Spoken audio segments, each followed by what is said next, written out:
February 24th, 2022, Russia invaded Ukraine, is when Peace Action Maine first met Brian Milakovsky and his family, and he came and joined us. And now, once again, we're knocking on his door and asking him to join us. Kind of introduce yourself, your connection to Maine, how 2/24/22 impacted you, where you were, how it impacted your family, your friends, your life, and those questions about where do you feel we're headed, and is there a best way for Mainers to show solidarity for Ukraine? Well, thank you, Martha, for having me. I'm always happy. Can you hear me clearly? Yes, perfectly. Okay, good. Everyone? Great. Yep. Great. Yeah, I'm always very happy to speak about Ukraine in general, and also the question what we can do in this situation. So I'm from Maine. I'm from Somerville, Maine, which is between Augusta and Belfast. But I have spent about half of my life in Eastern Europe. Ukraine, Russia, Latvia, and a few other places. I have roots in that part of the world. My father's ancestors are Ashkenazi Jews from Lithuania, Belarus. I think that's a common origin. I think we probably all know a lot of people with that origin, and that always gave me a great interest in Eastern Europe. I studied Russian on the side when I was in university. I'm a forester by trade, and after graduate school, I actually decided to try living and working in that part of the world. And it became, to my great surprise, not something I would try out, but basically for 16 years or so, it was my life. I worked first in Ukraine for a year. I had a Fulbright fellowship in Ukraine.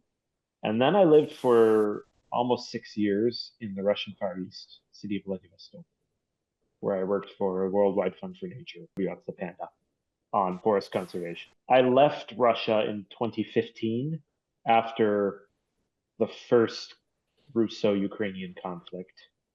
And it is important we recognize that that's what it was. It was a Russo-Ukrainian conflict in 2014 in eastern Ukraine, much more limited in Crimea, which was occupied, in eastern Ukraine, where a thinly concealed invasion took place that also activated a lot of Ukrainians who were sympathetic to Russia's cause. So that's a very complex conflict, but it has some very important and central things we need to understand, which was Russia's central role in making that conflict happen.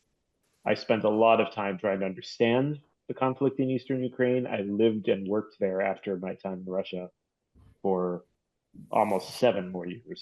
I wrote a lot about that conflict. And I was working for programs that are funded by USAID most of my time in Ukraine. First in humanitarian response. So that was like 2015, 2016, when there was a lot of humanitarian response on both sides of the front line to help people of the Donbas region who were suffering because of armed conflict between the Ukrainian armed forces and the Russian armed forces and their local separatist auxiliaries.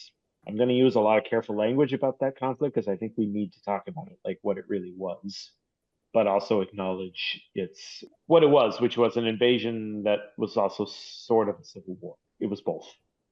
And I was doing humanitarian response there. I worked mostly on the government-controlled side. The organization that I worked for, it was a global NGO, Mercy Corps, tried to work on both sides of the line. We got pushed out by the Russians after maybe a half a year of doing things like delivering emergency water pumps and food and humanitarian assistance to the other side of the line. The presence of US-funded humanitarian organizations was not something they could accept ideologically. And they were running that territory by that. Then I did some time with a local NGO there while I waited for the sort of next big round of USAID funding there, which was to begin economic recovery program.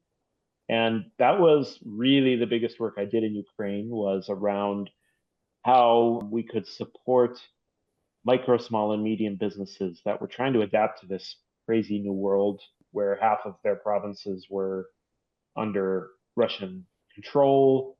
Traditional market connections were broken, a lot of physical damage, a lot of traumatized people. How do you recreate pathways to economic growth and recovery in that? And I think we did some really meaningful work, and it was obliterated in February 2022. I lived and worked in a place that is the hellish epicenter of this big war, which is near the front lines of the smaller earlier war in the Donbass. I lived in Severodonetsk, which is the Luhansk region of Ukraine, the easternmost province, similar to Maine. Although I also worked a lot in Donetsk Oblast, which is the other Donbass province, the one that is just a little to the south and west of Luhansk and touches the Azov Sea. I worked in places that we now all know from the news, Mariupol, Bakhmut, we know them because they've been murdered as cities. Severodonetsk was effectively as a Ukrainian city murdered between February and June. Today, the Russians are slapping windows back in the buildings they bombed and clearing away rubble. They're trying to make Severodonetsk something of a little showcase that they can rebuild after liberating. But it was a growing, interesting, optimistic city, and now it's a traumatized, deeply scarred hostage that unfortunately I don't think it can possibly go back to the future that it had, which was, I can honestly say, Severodonetsk was on a good trajectory as a community economically and socially, although as coming out of a very difficult time as of 2022. Mariupol was a fantastic city. It was one of the most interesting, lively, full of character cities I've ever encountered. If anyone has ever been to that part of the world, it had a lot in common with Odessa, but it was like Odessa with Pittsburgh style steel mills scattered through it, which only made it more, I think, more fascinating and vital as a place. An enormous factory town with an incredible cultural mix that was really, really up. I can't exaggerate the extent that Russia just annihilated so many places that were finding their feet as optimistic and as Ukrainian cities with a real future. And Mariupol is the greatest among them. It's why it's extremely important that Russia not reach places like Dnipro, like Odessa, because these are places with a future. And Russia annihilates Ukrainian futures right now. They're in the business of making sure that they don't exist because they need to be Russian futures or subjugated. I lived in Russia for a long time. I spent a long time understanding Russian perspectives. I spent a long time talking to Russians. They played a formative role in my personal ideological journey to become a much more skeptical person about the United States and our foreign policy, among other things, our way of life. They challenged me deeply and directly for years. And some of the Russians I encountered challenged themselves after 2014 and after 2022, but most did not. And I'm profoundly disappointed and disgusted for their inability to self-reflect on the actions of their government. It was very easy to tell an American about the sins of our imperialism. Some of my Russian friends can confront what Russian imperialism means, and I deeply respect them for that. And most of them are outside of Russia today, if they are able to do that. And if not, they're in mental exile inside the country. And basically, I'm able to communicate their ideology any longer. So while I was in Severodonetsk, I started a family. I didn't start a family. My wife started a family. My wife is Ukrainian. She's East Ukrainian. She's a Russian-speaking Ukrainian as her first language, but also fluent Ukrainian speaker. And she's very fervently and sincerely and passionately devoted to the Ukrainian national project. The people who run Russia today don't believe that people like my wife can exist. If they do exist, they'd like to make them stop existing, either through direct force or through reconditioning. And they have no idea how many people there are. There's a critical mass to make the Ukrainian national project a truly national one, give it legs, and give it the power to fight for 3 years. I cannot express how many people I know from the East are defending Ukraine today. And some of them have lost their life.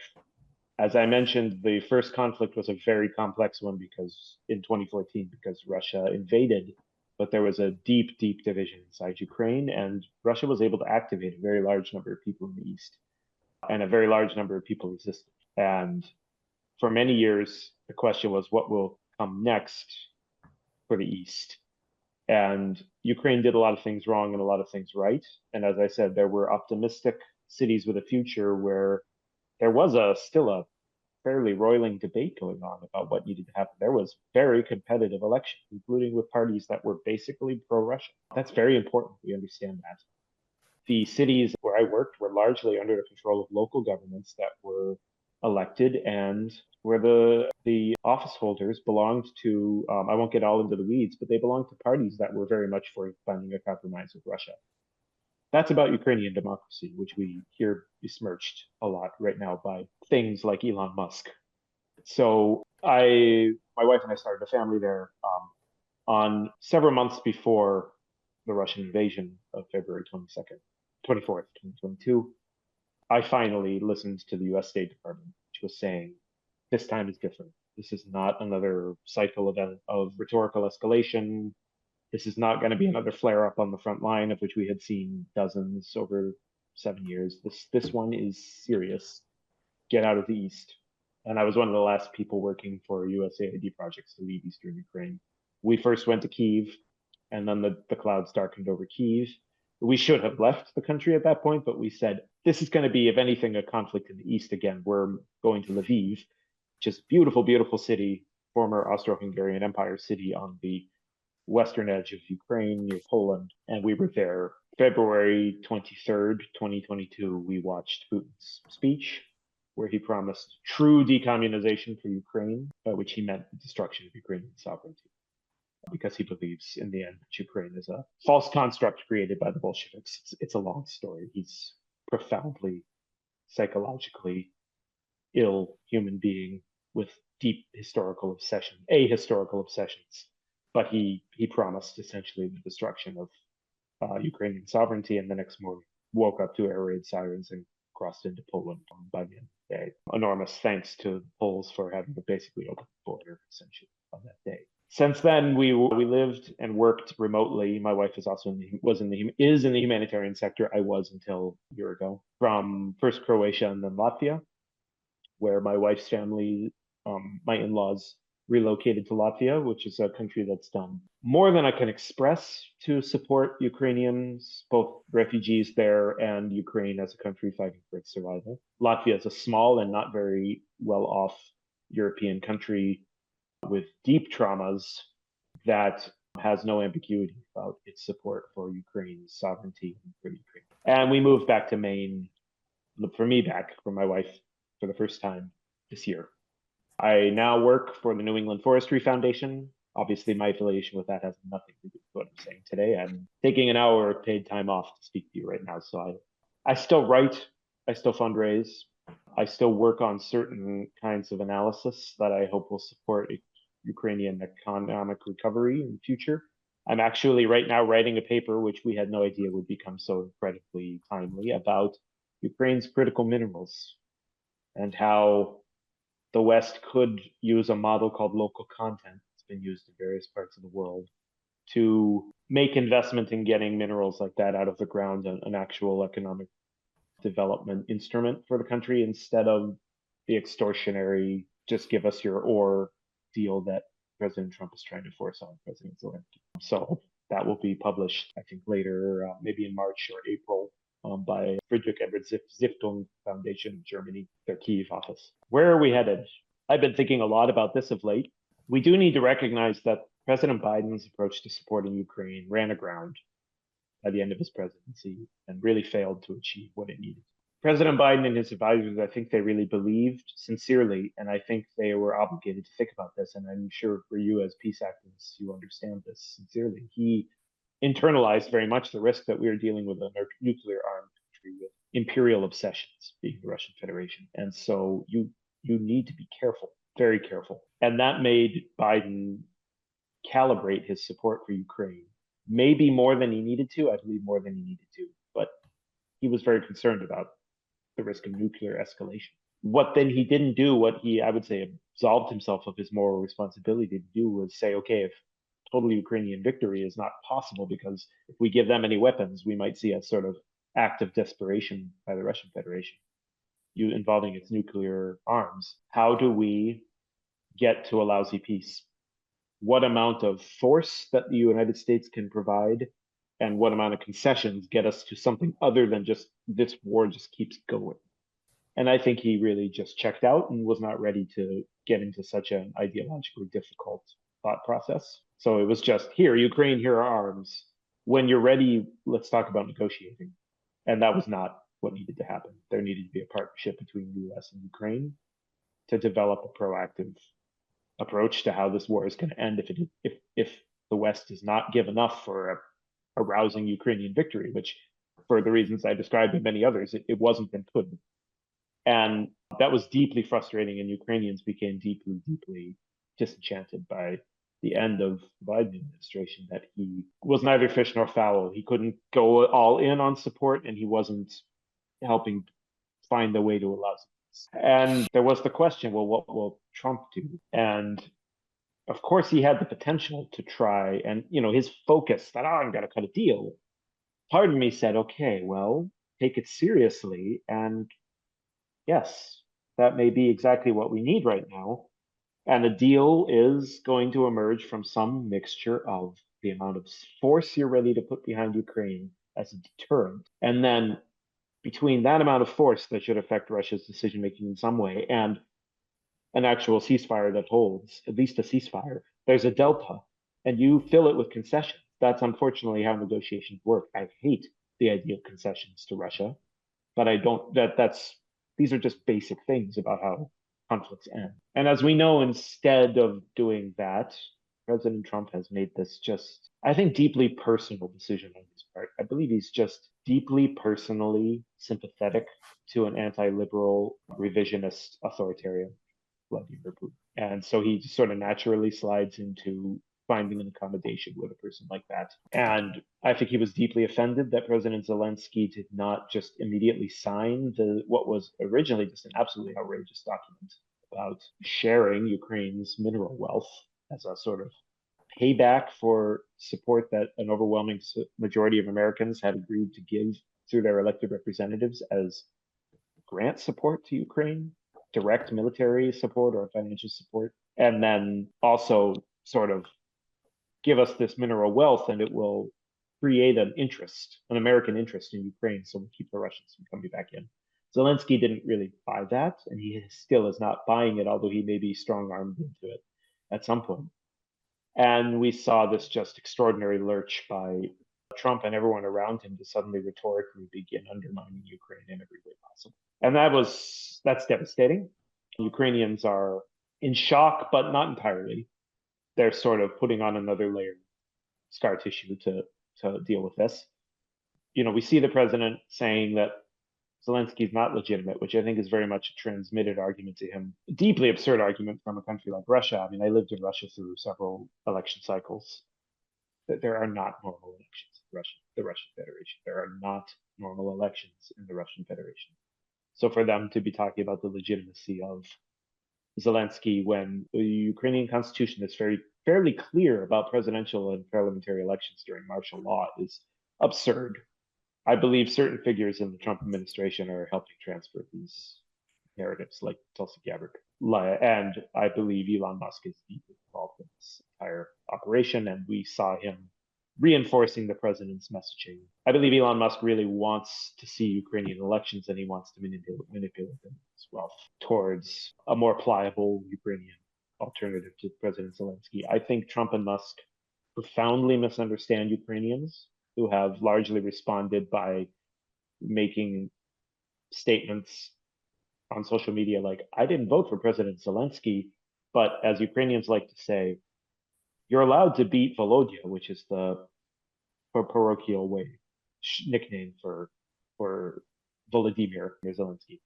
You're allowed to beat Volodya, but only we are, which is to say, fuck off from our electoral process. This is not your business. You are not going to dictate the way that our democracy works to us. So I think that they've actually backfired in a way that we might have seen similarly Musk's direct intervention backfire in Germany to some extent. Those results are still deeply concerning, but maybe not as concerning as they could have been.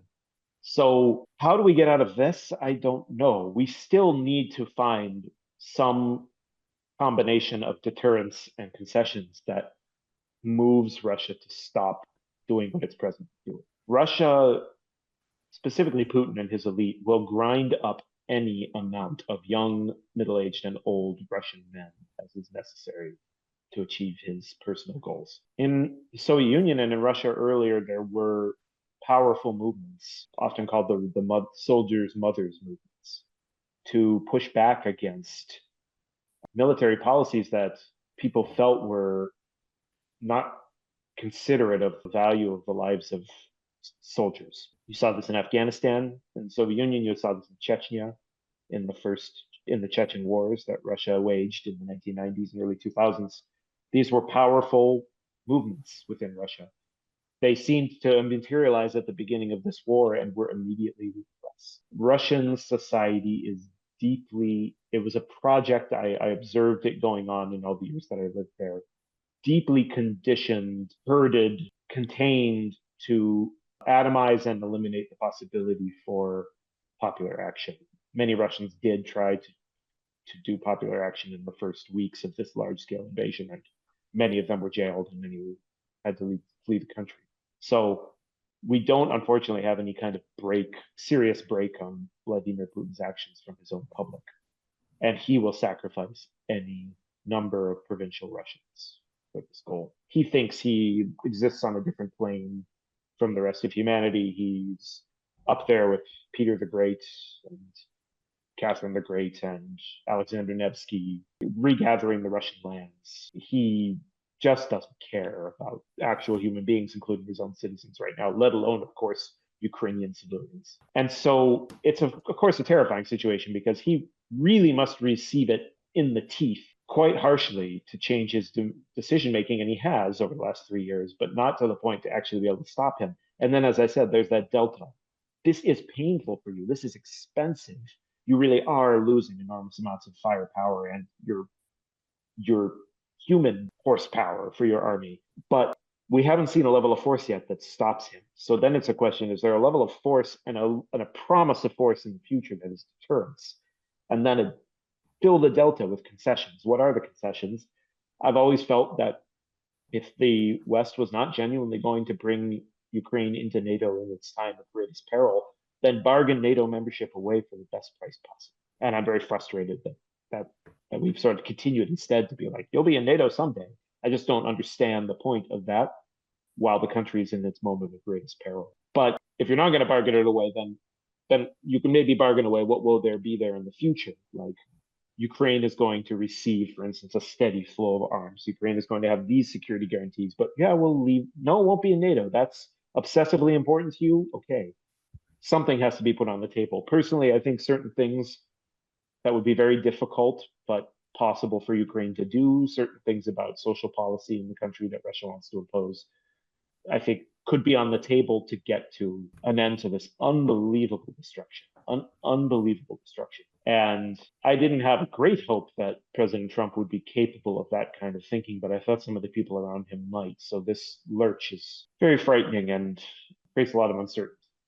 There's hope that the Canadians and the Europeans will help fill gap, but again, will they help fill the gap to keep status quo going, which is Ukraine's incredibly valiant and remarkable fight against this aggressor, but it's a slow loss. I mean, the Russian war machine is grinding through eastern Ukraine, destroying everything that they do there, and wants to reach other parts of Ukraine, and at enormous, massive Russian human cost, but it's still happening. It's not a sustainable thing to say, okay, the US is going to step out, but Europe's going to step in and maybe able to cover 70% of it, but just keep doing this. That's not sustainable. Can Europe, Canada, the UK, Australia, South Korea, Japan help Ukraine get to okay, we are going to have to do ceasefire negotiations, but we are going to build you an arsenal of deterrence. Can they do that without the US? Maybe. But if Trump and Putin are actively flogging a very different peace deal that maybe goes back to Russia's original demands that Ukraine reduce its armed forces to skeleton crew levels while Russia makes no commitments to reduce it. It will be really hard for the rest of the West to say, no, here's a different peace deal that is built on deterrence and concessions. If essentially Trump will be saying, I'm okay with just concessions. Trust me, I'll keep doing anything, and leaving Ukraine profoundly open to reinvasion. And a very smart Putin would give Trump a couple of years to do a victory lap and say that he brought peace, and then wait for attention to be elsewhere and then attack again. We cannot leave Ukraine open to reinvasion and call that peace. But we also cannot just imagine Ukraine can keep doing this perpetually.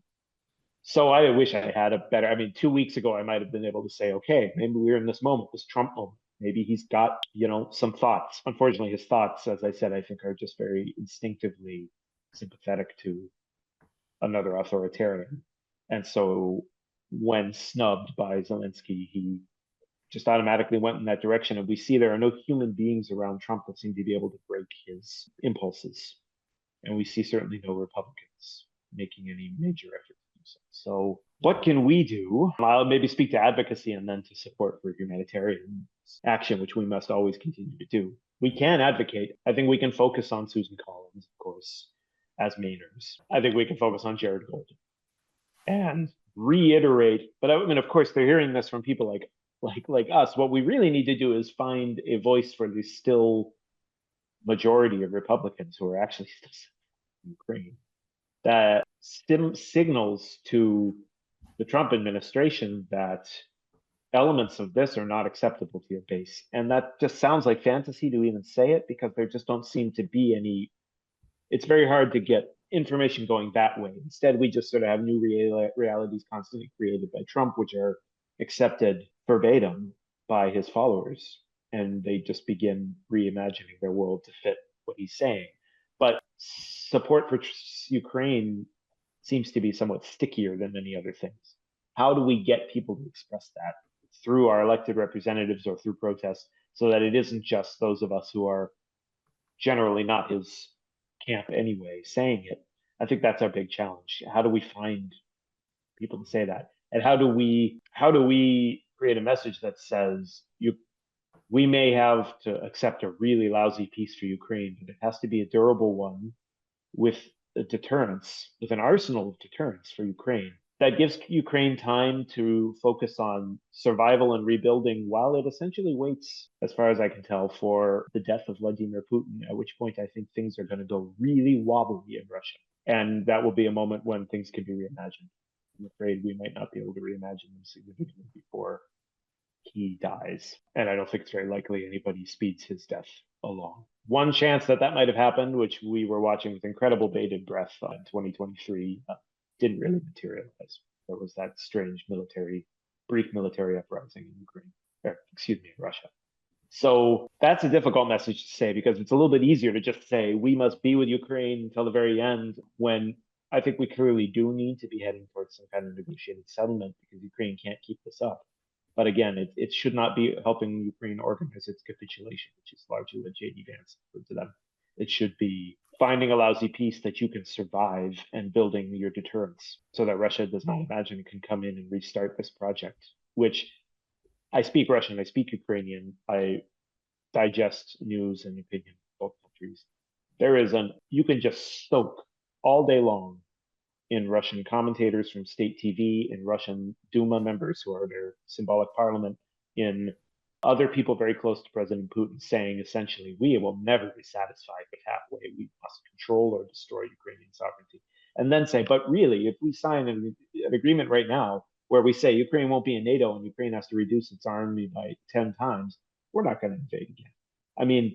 If you're a speaker, if you're listening to what they're saying, the idea of a deal that leaves Ukraine that exposed is obscene. And unfortunately, we've seen, I think, Trump talking about, for instance, going back to the Istanbul deal of March 2022, which is something I've really agonized about a lot. It was the only time there was sort of a diplomatic discussion going on, but an important part of that discussion was the idea that Ukraine would something close to demilitarize and swear off any defensive alliances and swear off getting major arms shipments from the West.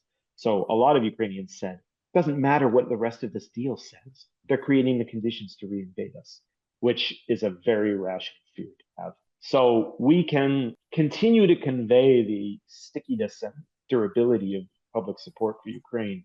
We can try to find ways to get Republicans to say it louder. But I know that's not easy for us, I'm assuming. You would have said before, make sure to tell your representatives that, we need to continue humanitarian programming through USAID, that they are destroying every instrument we can use. And instruments can be used and they can be abused, and USAID has been used and abused, but it was a way that was available to support people of Ukraine. I participated in programming. It was not crazy bacchanalia of waste and corruption. We tried some things that didn't work. We tried some things that worked. We were generally doing our best, and it was generally a pretty bureaucratic and honest process. And I don't recognize the USAID that's being spoken about today by things like Elon Musk. So we don't really have some of the instruments we would have had before to at least say, let's support our brothers and sisters in Ukraine, because they're trying to convince us that it's not the business of the US government to help people in other places, or to address common issues, or to address externalities. I don't know what they believe the government does except stamp on people's faces. As far as support goes for Ukrainians, it's very hard. It's very hard for Ukrainians to keep up fundraising for 3 years. I would say Ukraine is like the fundraising nation at this point.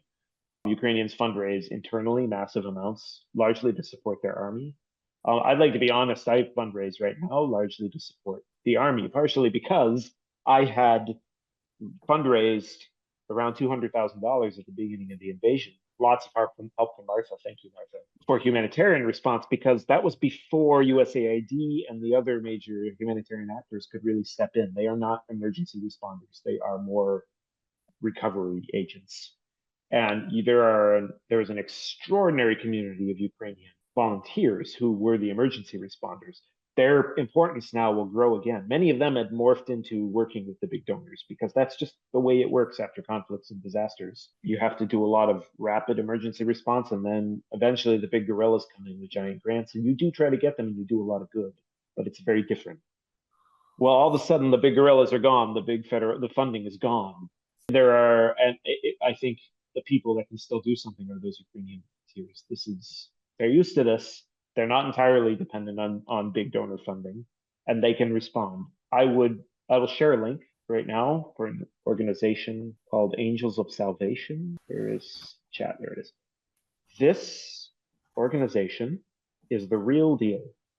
It emerged from Ukraine's evangelical communities, which are very interesting. I know that's not always a community that many of us necessarily find a lot of common ground with in the United States. I'll be honest about that. It's not always. We are often at very different ends of some ideological questions. In Ukraine, something extraordinary about the evangelical churches is just their incredible community. And they are the first to respond when something horrible happens. And it's sort of built into their ethos to be people-centric. It's a bit of a dialogue that they have with the Orthodox churches of Eastern Europe, which are a little bit more high, although they with time also became very important humanitarian responders. But the evangelicals, the Baptists, were kind of like, we're right here on the ground right now. This is what we do. We're very personal in our faith. And from 2014 to 2022, always, when hell breaks out in Eastern Ukraine, these are the people driving into the hell in minivans and delivery trucks, bringing in humanitarian aid and pulling people out of basement bomb shelters and getting them to safety. It's an extraordinary network. It really works. So I think that they will probably right now, with the cessation of so much international humanitarian funding, go back a bit to their roots. And so if you want to support the people of Ukraine with real on the ground humanitarian response, I can't recommend any organization more than Salvation. I helped them do a lot of their fundraising at the beginning of this full-scale invasion. A lot of the 200,000 that we raised went to them. It's a family called the Mishenin. I know them personally. I'm profoundly impressed by what they do. So we can do that. But I know many of you probably have long lists of people you donate to. But I would just say, please keep in mind now, with the staged hit on USAID, a lot of sources of funding that were there are gone now. And so it is a time when donations can. Angels of Salvation is a certified charity. They don't give aid to soldiers. So, this is straight up humanitarian assistance. Martha, maybe, I know I've spoken most of the time now. I might leave it there, and if anyone has questions, I'd be happy to answer. Yeah, that sounds great. I'm sure that some people have some questions for you. I wanted to put a link in for an upcoming conference that's going to be happening March 26th to 27th in Belgium. And it's the European Network for Solidarity. And there's actually one of the speakers is a senator from Vermont. So Wow.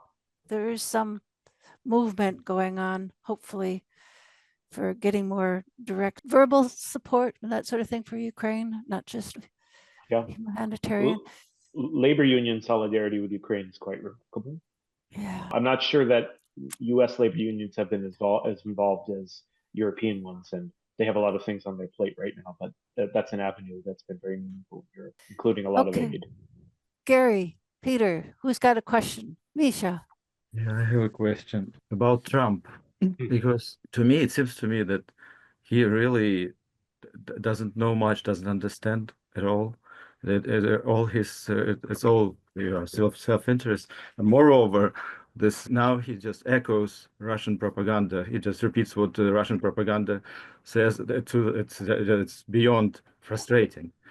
Well, and I want to thank you first of all for having this talk. Today is the third anniversary, and it's like very easy to lose hope. I grew up in Ukraine and we moved to the States in 2000. And I, after the war started, I went with the church. The Americans were very generous. Like we delivered humanitarian aid to Krakow to many, many Ukrainians who needed it, like including insulin and medical supplies, so much needed. And the Americans, like the American people, understand that it's who is who, yeah, Yeah, who is the tyrant and who are the victims, and a lot of help that's now diminishing, and people are losing, yeah, very easy, as I said, to lose hope. But with Trump, like say, maybe is like realistically, how can we change this rhetoric? Is yeah, he informed even? Does he know? Does he care to know? And it seems like yeah, the his mode, it's all about profit. And I don't think he's yeah, even capable of like having compassion, like basic yeah, really like that. It's all about, and he's also like Putin. He's in his own plane with yeah, Musk. They're in their own world. That's a great So what? question. Yeah, you said yeah, that they're possibly like put some pressure there. So how? yeah. Yeah, maybe It's some a more like the chances that something happens, there will be a shift, and he'll take his words back because it's like yeah. really it's outrageous what he says. It is. There you It's go. Good yeah. question. It's difficult, Misha. It's it was actually some Ukrainians who put the bug in the Trump administration's ear about these critical minerals. And I know some of them, they're like resource accountants. And I understand what they were thinking. And it was like, we need to create, look, he's such a transactionary human being. He's so mercantile. Create an interest in our country, like a blood and money interest in Ukraine, and he might say, "Hey, Putin, don't come in here. Those are my critical mineral fields."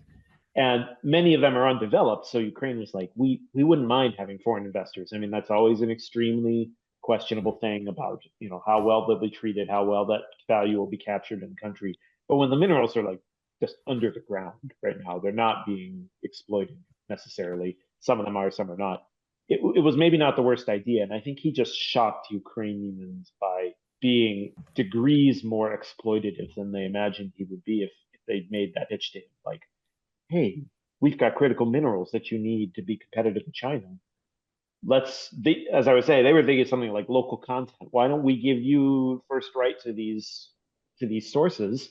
American companies can develop them, and we'll create some employment, and maybe they'll do refining inside Ukraine. And I think he really believes like, oh, great, that's fantastic.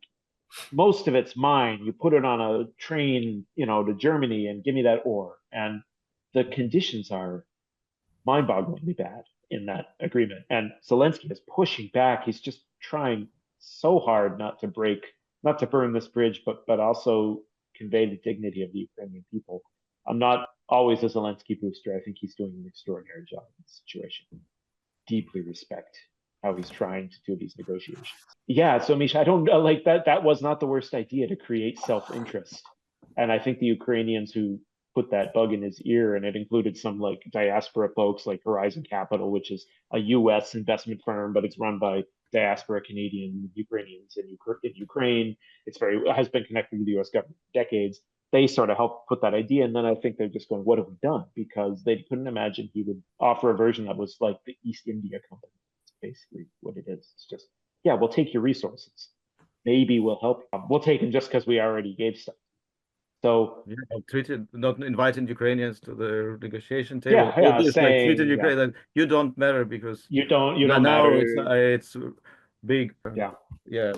All I can say, Misha, is that the Republicans. I mean, the problem is that the people that care most passionately about this, they call us the parasite class. We're the libs. They hate us, right? But again, there's a fairly high support for Ukraine among the Republicans. How you get them to raise their voices when they're giddy with delight about some of the other things Trump is doing is, I think, the biggest challenge. But we've got to crack that. Yeah, it's total up to Republicans now. Yeah, well, It's that's up to the American is he's doing so much damage. It goes without saying, and don't they see that? And what are they waiting for? Yeah, I don't know Even what the relations with Europe and everything. I know. They're just so darn happy about some of the stuff like Doge and slashing government waste. I mean, that's a whole other story. But like how you get them to set aside their giddiness about some of the other things he's doing and say, "Well, wait a minute, we don't like this. We don't like this." It's a huge challenge, Mish, but I don't know how else to try to make Trump change his position than to get some Republicans speaking about this. We got 5 minutes left. Does anyone else have a question? Go ahead, Gary. I don't really have a question, just an observation. First of all, thank you so much for truth telling. And I was saying earlier to Martha, none of what you've said really is like new to me. It's been there. I mean, there is an internet. If you don't like the mainstream legacy media in the U.S., there's the AP. The AP is the AP. There's Reuters. There's what have you. There's, the news is there. Okay. Just an observation is that Ooh, I think you froze up there, Gary. Worst moment. Gary, you froze up. Can you repeat your question? Where are you? Darn it. Yeah. Ask to unmute. I wonder if he dropped off. Yeah, it looks like he froze up. We had been talking about how you identify your friends in the media. And the other thing is something about originally when this all started and that we were donating and it said something about Starlink. And I was going like, what is Starlink? Yeah. And then now all of a sudden it turned out that Elon Musk has had so much power and on the front lines. It's kind of scary. Starlink is incredibly important. I fundraised to buy Starlink modems. They are that would be an enormous stab in the back if he were to shut them off, and I think it's an extremely high risk he would do it. Gary, are you there? Well, if we can't get Gary back, can we share his question or his comments? Absolutely, yeah. Please do. Okay. I think Peter, do you have a question or are you just waving? Peter's unmuted. Go ahead, Peter. Okay. Saturday mornings, I'm listening to European Network for Solidarity. It's a Zoom that comes out of Berlin. Okay. Just looking for another source, a local source in Europe. Do you have options that we might get more local information? Yeah, there's an English academic and activist who I work with and I really respect, Dr. Luke Cooper. He works at the London School of Economics. He runs an organization called Peace Rep out of the London School of Economics. And I think they write and think very clearly in a very sort of social democrat solidarity way about Ukraine. So Peace Rep, Peace REP, Luke Cooper of the London School of Economics. There's a left Ukrainian journal that's very good called Commons. They publish in English and Ukrainian. It's called, I'll write it in the chat. Yeah, good. It's called in Ukrainian Spilne, which means like what is common, and then Commons. They are sort of democratic socialists in Ukraine, but many of them are presently serving in the Ukrainian armed forces. They publish in English. I would recommend reading them. Ukraine's a very diverse country ideologically. There are some, pretty rightist strains among the patriotic movements. You'll get different things if you dig in there deeply. I think given who I think we all are on this call, that that's why I'm highlighting some, I think, responsible left voices. There are some extremely irresponsible voices about Ukraine. Extremely. Well, I'm just looking for some balance. RT is a very popular source in the peace community here. Yeah. And as skeptical as they are of the United States news media, they're happy to consume RT just from a hose. Yeah. And so this is why I'm looking for another source in mid-Europe. Well, I appreciate that, Peter, and I appreciate your understanding of RT. Because again, as I said, RT reflects my personal experience in Russia, which is it's very easy to remind Americans about our imperial problems and very difficult to confront your own. There's a great joke from the end of the Soviet Union where American protesters are outside the White House screaming, "Down with Nixon, down with Nixon."